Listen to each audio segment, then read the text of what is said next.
ఎప్పుడూ కోపంతో మండిపడేటువంటి దూర్వాస మహర్షి ఆ రోజు తనను తానే నిగ్రహించుకొని మెల్లమెల్లగా ఇలా అన్నాడు, రాజపుత్రులారా, నేను శాపంతో మిమ్మల్ని ఇప్పుడే సంహరించి వేయగలను, కానీ ఆ పని చేయను. ఎందుకంటే మేము ఇప్పుడు యతి ధర్మంలో ఉన్నాం. కేశవుడు యాదవ వంశంలో జగన్నాథుడుగా జన్మించున్నాడు. ఆయన లోకలక్షుడు గనుక మీ గర్వాన్ని నశింపజేసి మిమ్మల్ని సజ్జనులుగా మారుస్తాడని నా ఆశ.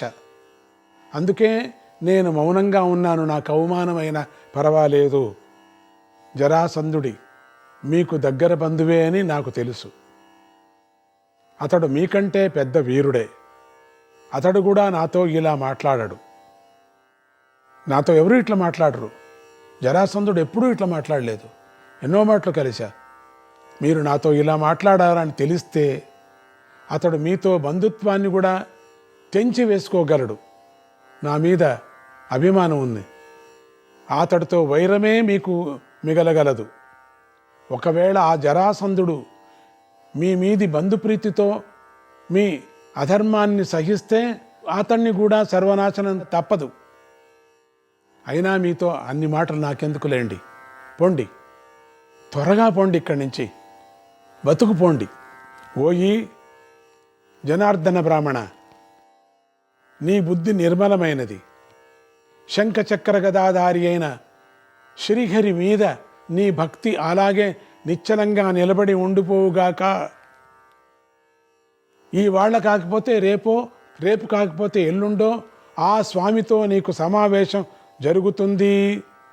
సజ్జనులకు ఇహపరాలు రెండిటిలోనూ నాశనం అనేది ఎప్పుడు ఉండదు. జనార్దన, నువ్వు కూడా వెళ్ళిపో. వెళ్ళి మీ తండ్రి గారికి జరిగిందంతా యథాతథంగా చెప్పు అన్నాడు దూర్వాసుడు. దూర్వాసుడు ఈ జనార్దనుడికి ఆశీర్వదించాడు, వరాన్నే ఇచ్చాడు. ఈ మాటలు విన్న హంస డింబుకులకు పోగాలం దగ్గరై వాళ్ళిద్దరు రెచ్చిపోయారు. ఆ యతీశ్వరుల దగ్గర ఉండే కమండలాలను, భోజన పాత్రాలను, దండాలను పగలగొట్టి, ఉండిందే 4 వాళ్ళకు పాపం, అన్నీ పగలగొట్టారు. ఉట్టిత్రాళ్లను త్రెంపేసి అది చాలక ఆ దగ్గరలో ఉండే బోయవాళ్లను పిలిచి వాళ్ల చేత అక్కడే మాంసం వడ్డించుకు తిని ఆ తర్వాత అక్కడి నుంచి బయలుదేరి వెళ్ళిపోయారు. యజ్ఞం జరిగేటువంటి స్థలంలో జ్ఞానయజ్ఞం అంటే హోమం చేయలేదు వీళ్ళు. జ్ఞానయజ్ఞం అంటే చర్చించుకోవటం, ఆత్మతత్వాన్ని చర్చించుకోవటం. పోట్లాట్లు వదిలేసి, మనస్తాపాలు వదిలేసి ఇళ్లలో ఆత్మతత్వాన్ని చర్చించుకోండి ఎప్పుడప్పుడు. అటువంటి యజ్ఞశాల అది. అక్కడ మాంసాన్ని వడ్డించాడు. చూడండి, జనార్దనుడు ఏమీ చేయలేక మౌనంగా వారి వెంటే నడిచాడు. మిత్రులు కదా, ఏం చేయలేకపోయినా. వాళ్ళ ముగ్గురు వెళ్ళిపోయాక దూర్వాస మహర్షి పారిపోతున్న యతీశ్వరులందరినీ పిలిచి ఆ చెరువు ఒడ్డును సమావేశపరిచి వారితో ఇలా ప్రసంగించాడు. యతీశ్వరులారా, జరిగిన దానికి బాధపడకండి. కొంచెం సేపు విశ్రాంతి తీసుకోండి. మీరు విశ్రాంతి తీసుకున్నాక మనమంతా కలిసి ఇటు నుంచి ఇటే ద్వారకా నగరం వెళ్ళిపోదాం. అక్కడ జగన్నాథుడైన శ్రీకృష్ణుడు సత్పురుషుల కష్టాలను తొలగిస్తూ రాజ్యం చేస్తున్నాడు. ఆయన అనేక మంది మహారాక్షసులనే సంహరించేశాడు. మనం ఆ స్వామి దగ్గరికి వెళ్ళి ఈ రాజపుత్రులు చేసిన సాహస కృత్యమంతా వివరిద్దాం. పగిలిపోయిన మన కమండలాలు, భోజన పాత్రలు మొదలైనవన్నీ సాక్ష్యంగా చూపిద్దాం. ఆ స్వామి తప్పకుండా మన కష్టాలు పోగొడతాడు. ప్రస్తుతానికి మనం చేయదగిన కర్తవ్యం ఇదే. మీరు ఒప్పుకుంటే వెంటనే బయలుదేరదాం అన్నాడు. ఆ మాటలకు అక్కడ యతీశ్వరులంతా సరే అని ఒప్పుకొని పగిలిపోయినటువంటి కమండలాదులన్నీ పోగు చేసుకొని అప్పటికప్పుడే ద్వారకకు ప్రయాణమయ్యారు. వాళ్ళు ఒకళ్ళు ఇద్దరు కాదు, 5,000 మంది ఉన్నారు. అందరూ వృద్ధులు, జ్ఞానవృద్ధులు. అసలు ఆ మాట అనుకుంటేనే మనకు సంతోషం. అటువంటి వాళ్ళు మనకు ఎక్కడ దొరుకుతారు? వాళ్ళ ముందు దూర్వాస మహర్షి నడుస్తున్నాడు. దూర్వాసుడు వీళ్ళని సమాధానం చేసుకొని తీసుకువెళుతున్నారు. వెనకాల వీళ్ళంతా నడుస్తున్నారు. ఇలా నడిచి నడిచి మర్నాడు తెల్లవారేసరికి వాళ్ళు ద్వారకా నగరానికి చేరి ఊరు బయటే ఉన్న దిగుడు బావిలో స్నానాలు చేసి అనుష్ఠానాలంతా పూర్తి చేసుకొని ప్రభువైన శ్రీకృష్ణుడు ఎక్కడున్నాడా అని విచారించి ఆయన ప్రస్తుతం సుధర్మ సభలో ఉన్నాడని తెలుసుకొని సరాసరి అక్కడికే వెళ్ళిపోయారు. వీరు వెళ్ళేసరికి ద్వారపాలకులు వీరిని వాకిట్లోనే ఆపేశారు. యతీశ్వరులు అక్కడే ఆగి లోపల ఏమి జరుగుతుందో అని గమనించారు. లోపల సభ ఏమీ జరగటం లేదు. ప్రముఖులైతే చాలామంది అక్కడే ఉన్నారు. శ్రీకృష్ణుడు తన ఈడువాడైనటువంటి సాత్వికతో కలిసి ఆసనంలో కూర్చొనే బంతులాటలు ఆడుతున్నాడు, సరస సల్లాపాలు చేస్తున్నాడు. ఇలా ఆ క్రీడ మధ్యాహ్నం దాకా సాగింది. ఆట ఆగిందని గమనించిన దూర్వాసాదులు కొంతమంది ఇదే సమయం అనుకొని లోపలికి ప్రవేశించేశారు. లోపలికి ప్రవేశించిన దూర్వాసుణ్ణి అక్కడుండే బలరాముడు, అక్రూరుడు, వసుదేవుడు వంటి పెద్దలు గుర్తుపట్టారు. లోపలికి ప్రవేశించే సమయానికి దూర్వాసుడు మండిపడుతున్నట్లుగా ఉన్నాడు. ఆయనకెప్పుడూ కోపమే కదా. ఆయన ఉగ్ర రూపాన్ని చూసిన బలరామాదులు మరింత కంగారుపడి ఇదిగో ఆసనం, దయతో కూర్చోండి అంటూ ఒక ఆసనం చూపించారు. శ్రీకృష్ణుడు మాత్రం ఏమీ కంగారు పడకుండా తన ఆసనంలో నుంచి కొద్దిగా పైకి లేచి నమస్కరిస్తూ, అయ్యా మహర్షి, ప్రశాంతంగా ఉండండి, ఇదిగో ఆసనం, కూర్చోండి, నేను ఇక్కడే ఉన్నా కదా, నేను మీ సేవకుణ్ణి కదా అన్నాడు. దాంతో దూర్వాసుడు కొంచెం చల్లబడి తనకు చూపించిన ఆసనంలో కూర్చున్నాడు. ఆయనతో వచ్చిన ఇతర యతీశ్వరులు కూడా తమ తమ ఆసనాల్లో కూర్చున్నారు. అప్పుడు శ్రీకృష్ణుడు లేచి వచ్చి ఆ యతీశ్వరులందరికీ అర్ఘ్యపాద్యాదులు స్వయంగా సమర్పించాడు. ఇలా మర్యాదలన్నీ అయ్యాక శ్రీకృష్ణుడు ఇలా అన్నాడు, ఓ యతీశ్వరులారా, మీరంతా సన్యాసులు, ఏ ఆశలు లేనివాళ్ళు, ఎవరి నుంచి కూడా దేన్నీ కోరనివారు. అటువంటి వాళ్ళు మాలాంటి రాజుల దగ్గరకు ఎందుకు వస్తారు? మీరందరూ ఇంత దూరం ప్రయాణం చేసి వచ్చారంటే ఏదో కారణం ఉండే ఉంటుంది. అయితే ఆ కారణం ఏమిటో నాకు అర్థం కావటం లేదు. కనుక అదేదో మాకు తెలిసేటట్లు చెప్పండి అని అడిగాడు కృష్ణుడు. ఈ మాటలకు దూర్వాస మహర్షి మరింత మండిపడ్డాడు. ఆయన కళ్ళు కోపంతో ఎర్రబడిపోయాయి. అయినా పైకి నవ్వు తెచ్చుకొని ఇలా అన్నాడు, ఎందుకయ్యా అబద్ధాలు చెబుతావు? పైగా మా దగ్గర అబద్ధాలు? మేము పురాతన మహర్షులం, నీ రహస్యమంతా మాకు తెలుసు. మీకు తెలియని విషయం అంటూ ఏదీ ఉండదని మాకు బాగా తెలుసు. బ్రహ్మవేత్తలందరూ ఉపాసించే పరబ్రహ్మము నువ్వే, మేము ఉపాసించేది కూడా ఆ పరబ్రహ్మనే అంటూ నిన్నే నువ్వు ఇలాంటి వాడివై ఉండి నాకేం తెలియదు, తెలిసేటట్టు చెప్పండి అంటావా? ఇలాంటి పైపై మాటల వల్ల నీకు వచ్చే లాభం ఏమిటి? ఈ ప్రపంచమంతా నీలో నుంచే పుట్టింది, నీలో నుంచే లయించబోతుంది అని మా అందరికీ బాగా తెలుసు. పైగా నా హృదయంలో ఎప్పుడూ ఉండేవాడివి నువ్వే. నిన్ను ఏ రూపంలో నేను చూస్తే ఆ రూపంలోనే దర్శనమిస్తావు. వాయువు అనుకుంటే వాయువుగానే దర్శనమిస్తావు, సూర్యుడు అనుకుంటే సూర్యుడుగానే దర్శనమిస్తావు. ఇలా అన్ని ఉదాహరణలు చెప్పేది ఎందుకులే. ఈ విధంగా నువ్వు సర్వవ్యాపి అయ్యుండి కూడా నా హృదయంలో కొలువైన వాడివై ఉండి మా అందరికీ మహాపీడ కలిగితే పట్టించుకోకుండా ఊరుకొని పైగా ఇప్పుడు ఏమీ తెలియదంటావా? దీన్ని బట్టి మా అదృష్టం క్షీణించిపోయిందని నాకు అర్థమవుతుంది. ఎందుకంటే నువ్వు సత్పురుషుడు, అందరినీ రక్షించే వాడివై ఉండి కూడా మమ్మల్ని స్మరించలేదు కదా. ఇద్దరు క్షత్రియ సోదరులు ఉన్నారు, హంస డింబుకులని వాళ్ల పేరు. శివుడు ఇచ్చిన వరాల వల్ల వాళ్ళ ఇద్దరూ తెగ గర్వించి మా దగ్గరకు వచ్చి సన్యాసాశ్రమం కంటే గృహస్థాశ్రమే గొప్పదంటూ పాపపు కూతలన్నీ కూసి అక్కడితో ఊరుకోకుండా మా కమండలాలు, మా భోజన పాత్రలు, మా సామగ్రి వీటన్నిటినీ ఎలా ముక్కలు ముక్కలు చేశారో చూడు. నా కౌపీనాన్ని పీలికలుగా వించేశారు. కౌపీనం అంటే నీకు తేలికగా ఉంటుందేమో, నీకేమైనా. మాకు కౌపీనమే మహా గొప్ప ఐశ్వర్యము. జగత్ప్రభో, నువ్వు క్షత్రియ రూపం ధరించి క్షత్రియ వ్రతంలో ఉండి సాధువులను రక్షిస్తావని ప్రతిజ్ఞ చేసి అనేక మందిని రక్షిస్తున్నావు. మాకు మాత్రం రక్షణ లభించడం లేదు. సరే, మా భాగ్యం ఇంతే. మేము మందభాగ్యులం.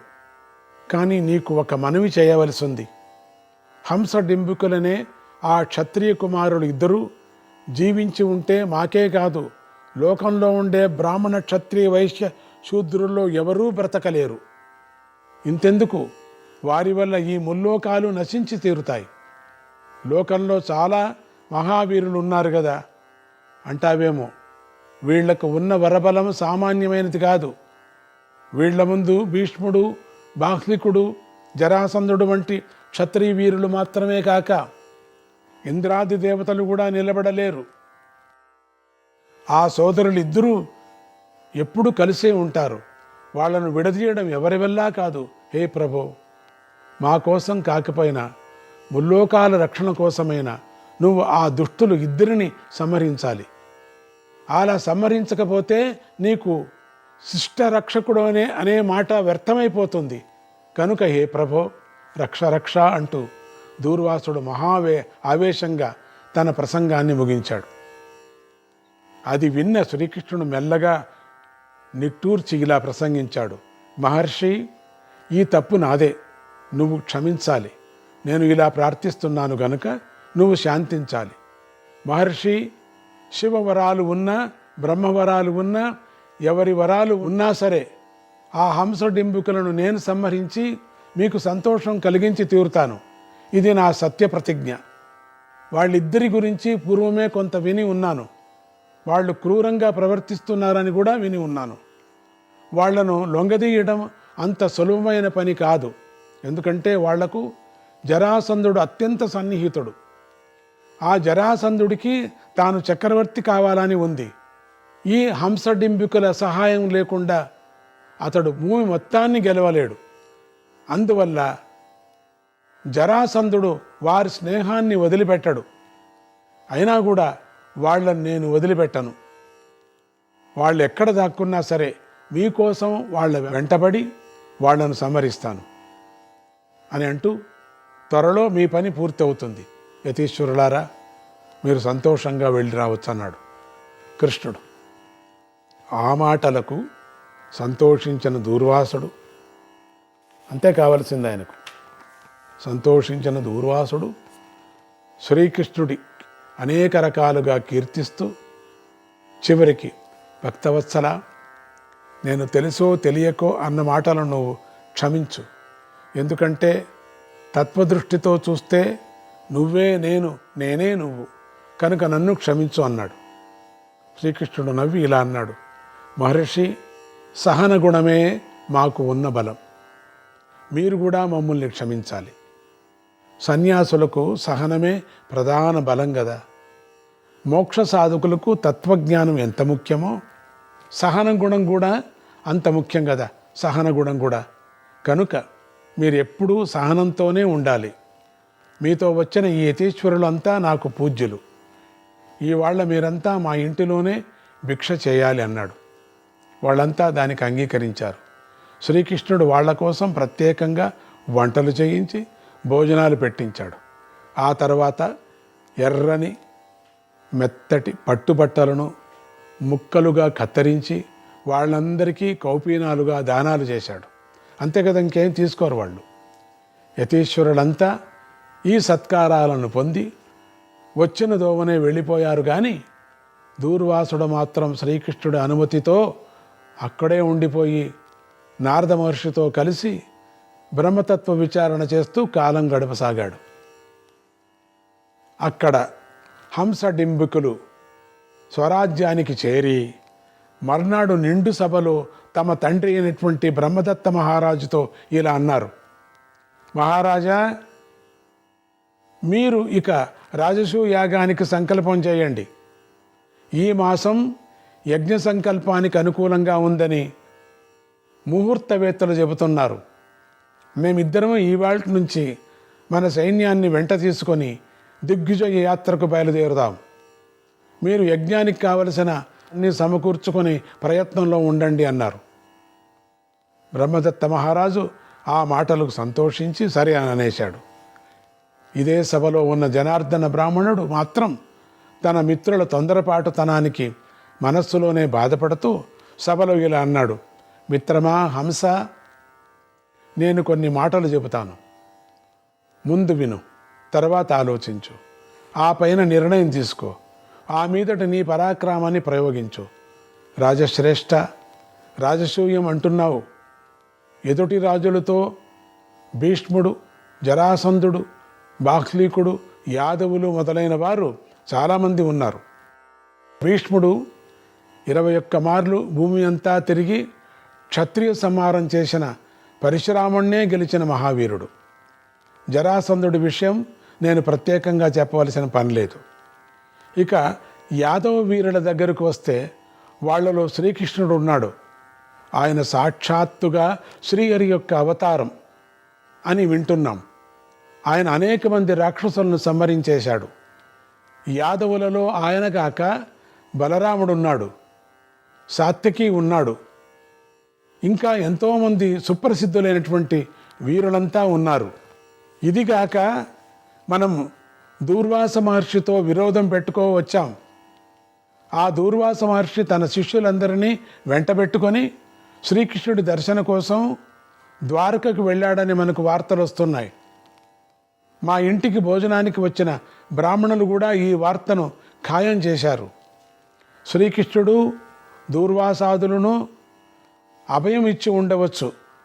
నువ్వు పై నిర్ణయం తీసుకునే ముందు ఈ విషయాన్ని కూడా గట్టిగా ఆలోచించి తీరాలి. ఈ అంశాలన్నిటినీ నీ మంత్రిమండలంలో చర్చించుకో. ఆ తర్వాత రాజసూయ యాగం గురించి నిర్ణయం తీసుకో, అది బాగుంటుంది అన్నాడు జనార్దనుడు. ఆ ప్రసంగం విన్న హంసుడు మిడిసిపడుతూ ఇలా అన్నాడు. మిత్రమా జనార్దన, ఆ భీష్ముడు ఎప్పటివాడు? ఇప్పుడు వృద్ధుడైపోయాడు, మతి కూడా మందగించింది. ఆయన మా ముందు ఏమి నిలబడగలడు? మా పరాక్రమం గురించి తెలిసిన నువ్వు కూడా యాదవుల గురించి గొప్పగా మాట్లాడుతున్నావంటే విచిత్రంగా ఉంది. యాదవులే కాదు, మా ముందు ఆ బలరాముడెంత, ఆ శ్రీకృష్ణుడెంత, ఇక జరాసంధుడు అంటావా? పోన్లే, ఆయన ధర్మాత్ముడు, నిజమే, మాకు బంధువు, మిత్రుడు. ఆయన ఎప్పుడూ మా పక్షానే ఉంటాడు. ప్రియమిత్రమా, నువ్వు యాదవుల గురించి అధికంగా ఆలోచిస్తున్నావు గనుక నువ్వే మా పక్షాన శ్రీకృష్ణుడి దగ్గరకు దూతగా వెళ్ళు. మా పక్షాన రాయబారం నడుపు. శ్రీకృష్ణుడి దగ్గరికి వెళ్ళి మా తండ్రి గారి రాజసూయ యాగం గురించి చెప్పి, మీ దగ్గర ఉప్పు బాగా పండుతుంది గనుక మా యజ్ఞానికి కావలసిన ఉప్పంతా నువ్వే పంపించు. ఇదిగాక మీ ధనాగారంలో ఉన్నటువంటి ధనం అంతా మాకు పన్నుగా కట్టు. ఆ పన్ను తీసుకొని నువ్వే స్వయంగా రా, త్వరగా రా అని నిర్భయంగా చెప్పు. మిత్రమా జనార్దన, నా మీద ఒట్టు, ఇక రెండో మాట మాట్లాడకు. మన మైత్రిని దృష్టిలో పెట్టుకో, నేను చెప్పింది చెయ్యి అన్నాడు. జనార్దనుడు మైత్రి భావం వల్ల మారు మాట మాట్లాడలేకపోయాడు. అయితే ద్వారకా ప్రయాణాన్ని మాత్రం ఇదిగో ఇవాళే, రేపో, ఎల్లుండి అంటూ వీలైనంత ఆలస్యం చేసి చివరికి శంఖచక్ర గదాధారి అయిన శ్రీకృష్ణుడి దర్శనం చేయటానికి నిశ్చయించుకొని ఒంటరిగా గుర్రం మీద ప్రయాణమయ్యాడు. పోన్లే, వీళ్ళ నుంచి కృష్ణుడి దర్శనం అవుతుంది. నారాయణ నారాయణ, హరే కృష్ణ.